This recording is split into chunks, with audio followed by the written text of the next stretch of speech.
berjumpa kembali. Google Meet Rabu 12 Mei mulai jam 7 ini akan membahas perjamuan kudus, pemecahan roti. Mengapa perjamuan kudus atau pemecahan roti ini kita lakukan? Apa maknanya makan roti dan minum cawan? Kemudian seberapa sering ini perlu kita lakukan? Boleh enggak misalnya sekali-sekali absen melakukan ini? Ada satu pujian yang baik untuk kita simak, baik kata-katanya maupun nyanyiannya.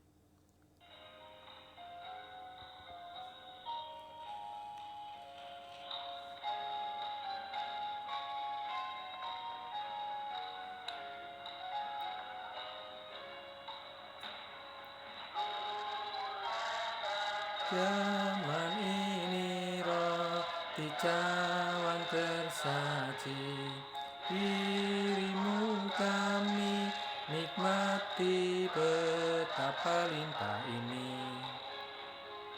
Tubuhmu lah roti ini, kami makan di sini. Darahmu lah cawan ini, kami minum di sini. Lihat zaman ini, betapa ajaib, makna dalam pun abadi tidak terperi. Ya, kemudian bait kedua ini, roti ini menyatakan tubuhmu nan misteri. Kami saling bersekutu, betapa esa ini. Cawan bahagia kudus ini kini kami berkati. Demi darahmu bersekutu, kaum saleh atau kaum beriman sehati. Pembacaan Alkitabnya mengenai perjamuan kudus atau pemecahan roti ini adalah Matius 26 ayat 26 sampai 28. Dan ketika mereka sedang makan, Yesus mengambil roti, mengucap berkat, memecah-mecahkannya, lalu memberikannya kepada murid-muridnya dan berkata, "Ambillah, makanlah, ini tubuhku." Kemudian di 1 Korintus 10 ayat 16, "Bukankah cawan pengucapan syukur yang atasnya kita ucapkan syukur adalah persekutuan dengan darah Kristus? Bukankah roti yang kita pecah-pecahkan adalah persekutuan dengan tubuh Kristus?" Kemudian di 1 Korintus 10 ayat 17 sampai 22. Para pemirsa dapat membacanya.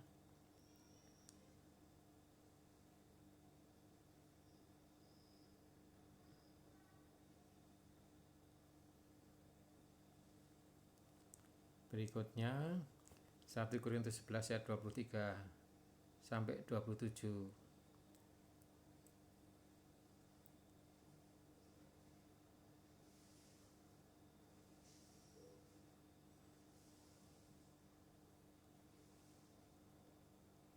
Kita lanjutkan 1 Korintus 11 ayat 28 sampai 32.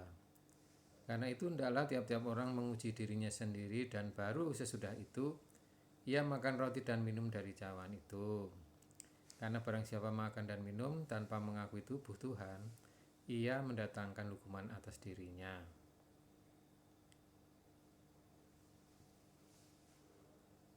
Baik, kita lanjutkan. Dalam hal ini saya menjemput perjamuan kudus, yang saya maksud ialah pemecahan roti. Perjamuan kudus dilakukan oleh banyak organisasi gereja. Pemecahan roti itu memiliki ciri adanya satu roti yang tidak beragi. Kemudian dibagi-bagikan setelah dipecah-pecahkan.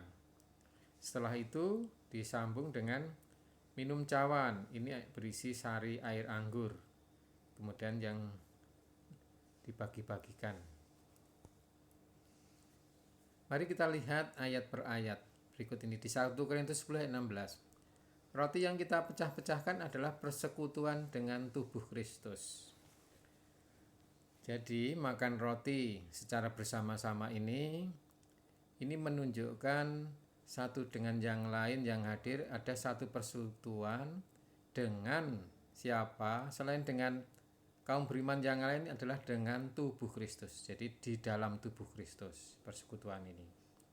Di 1 Korintus 10 ayat 17, roti adalah satu, maka kita sekalipun banyak adalah satu tubuh. Karena kita semua mendapat bagian dalam roti yang satu itu. Jadi di sini roti satu itu menunjukkan satu tubuh. Kemudian di ayat selanjutnya ada, ia memecah-mecahkannya dan berkata, inilah tubuhku yang diserahkan bagi kamu. Perbuatlah ini menjadi peringatan akan aku. Jadi Tuhan menyatakan, inilah tubuhku waktu memecah-mecahkan roti itu. Kemudian supaya dilakukan menjadi peringatan akan Tuhan itu sendiri. Jadi ini mengingat Tuhan, apa yang telah dilakukan Tuhan bagi kita ini. Oleh karena ini perlu continue terus menerus, ya, dalam jangka waktu tertentu perlu terus dilakukan. Di 1 Korintus 11 ayat 25, sesudah makan, cawan ini adalah perjanjian baru yang dimeteraikan oleh darahku. Perbuatlah ini menjadi peringatan akan aku. Jadi setelah makan roti, kemudian dilanjutkan dengan mengambil cawan. Cawan ini dikatakan perjanjian baru.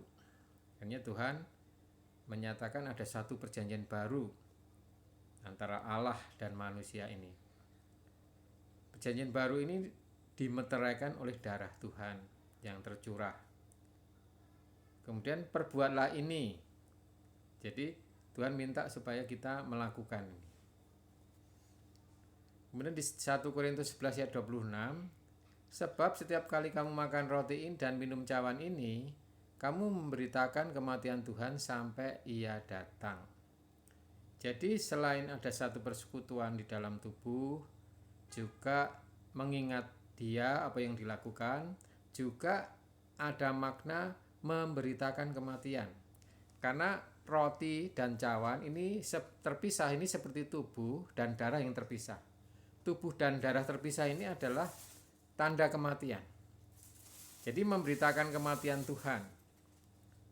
Sampai kapan? Sampai ia datang kembali di bumi, datang yang kedua kali.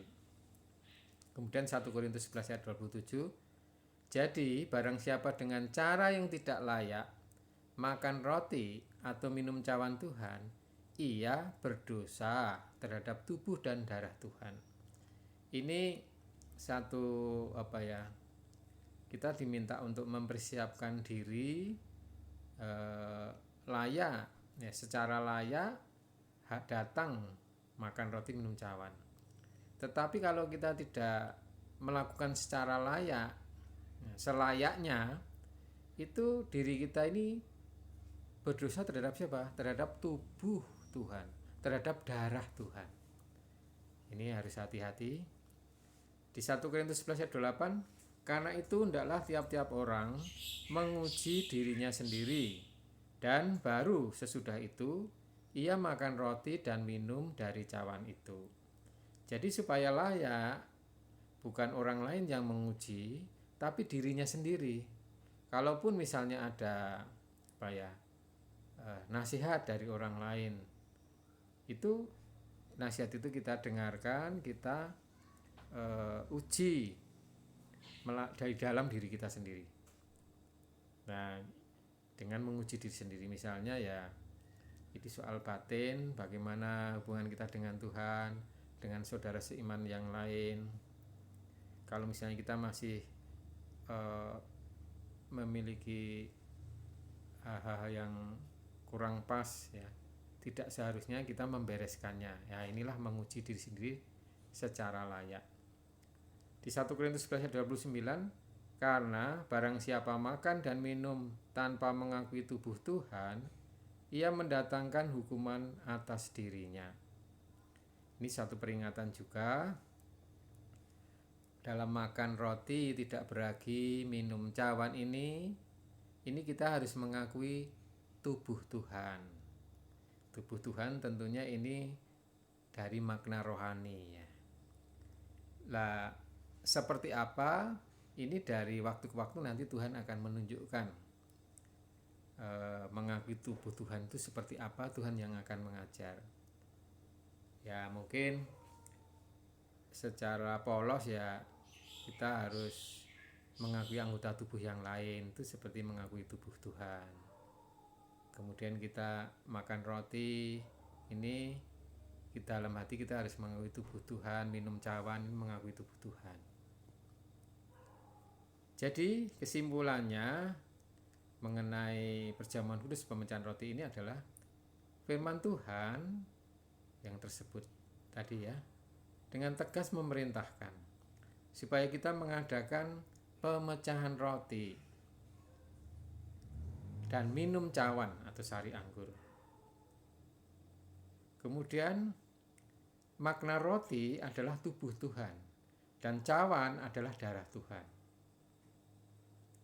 Tuhan ingin kita melakukan dalam tubuh Kristus. Kita tidak melakukan orang yang sendirian. Kita harus bersama-sama dengan anggota tubuh yang lain, orang percaya yang lain. Bila kita melakukan ini, kita dalam pelaksanaan persekutuan tubuh. Jadi persekutuan di dalam tubuh, persekutuan dengan tubuh. Saat kita melakukan ini, perlu menguji diri sendiri dan layak. Dengan yakin kita layak, kita baru bisa makan roti dan minum cawan ini. Kapan ini dilakukan? Ada teladan di Kisah Para Rasul 20 ayat 7a. Kita melakukan ini setiap hari pertama dalam setiap minggu. Jadi seminggu sekali di hari Minggu, itu hari pertama. Dan ini setiap hari Minggu ini kita lakukan terus-menerus sampai kapan? Sampai Tuhan datang. Sebelum Tuhan datang kita tetap melakukan. Tentu setelah Tuhan datang kita tidak melakukan lagi. Demikian Bapak Ibu Saudara-saudari di dalam Tuhan mengenai apa makna dari perjamuan kudus atau pemecahan roti ini.